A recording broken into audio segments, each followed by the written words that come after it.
Have you ever been in an emergency situation where you had to call an ambulance for a family member or a friend? The last thing you're thinking about is how much that ambulance ride is going to cost them. All you want to do is help. I was in that situation once with a coworker. She deals with seizures, and she felt one coming on and went to the back room. And if you've ever seen someone have a seizure, you would know that it's terrifying. It's the worst thing to witness.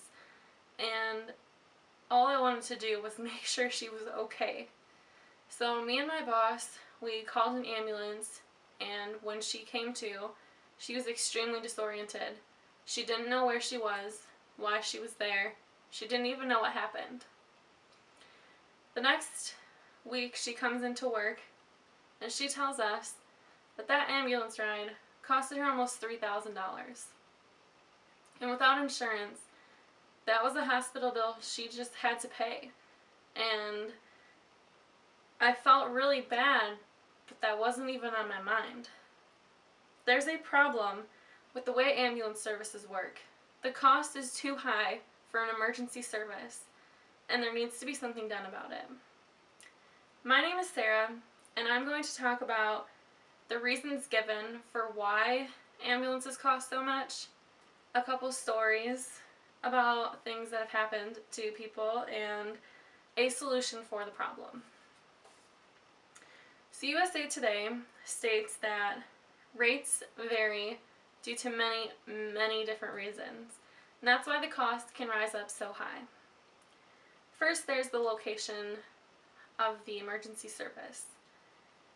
Also, the services provided, and the contracts in use between either the county or the medical institutions. Also included is the labor involved, the training for that labor, the availability of the services, the equipment, and then the maintenance of that equipment and the vehicle itself.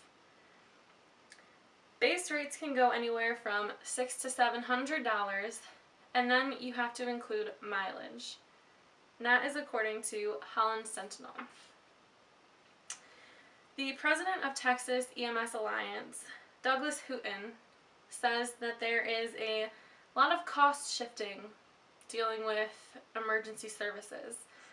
And this means that those that can pay, and they also pay for those who can't. Rick Santoro took a 2-mile ride, and that ride cost him $2,700, and all he received was blood pressure and oxygen. Out of that, he had to pay $800 out of pocket that his insurance would not cover. And that is included in the same USA Today article. Sandy Bain was pregnant and had a nosebleed. She was terrified because she's pregnant and losing a lot of blood, and a friend of hers said that she should get into the ambulance, so she did. That was almost $900 out of pocket for her. Her insurance would not cover any of it.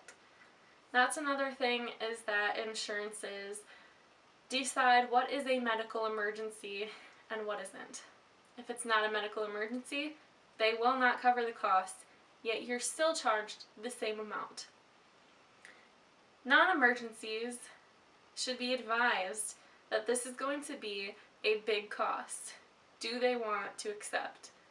If they can get there on their own, if it isn't an emergency, if it's not urgent, they should know that they have other options and that they're going to get charged a lot for the convenience of someone else taking them there. I think that the reform of emergency services is extremely important. You know, you never know when it's going to happen to you, and you can't always be prepared for the things that come afterwards.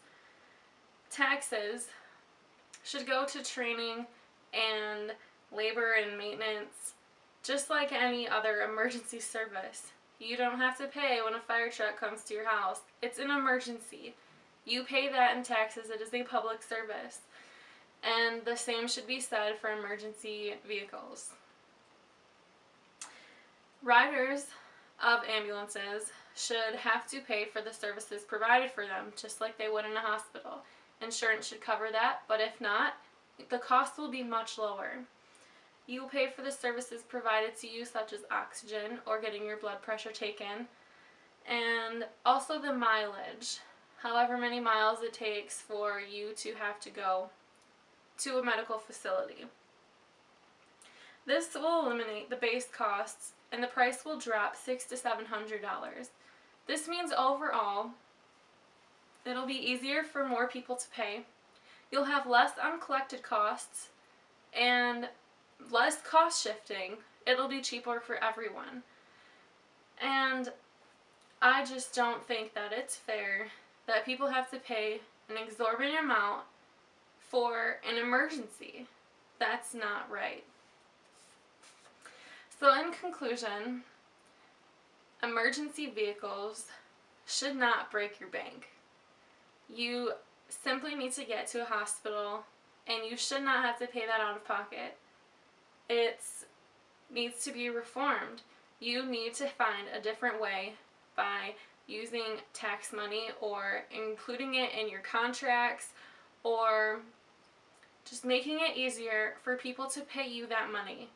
You can't expect someone going through an emergency to have to pay $3,000 for the ride alone. That's not right. That's not even including all of the bills that come with the hospital after that, or the missing of work. If it's an emergency and you're sick or you're hurt, you're not going to be able to pay that. And it's not right that other people have to pay it for you. Thank you so much for listening. My name was Sarah, and that is why there needs to be reform on emergency services.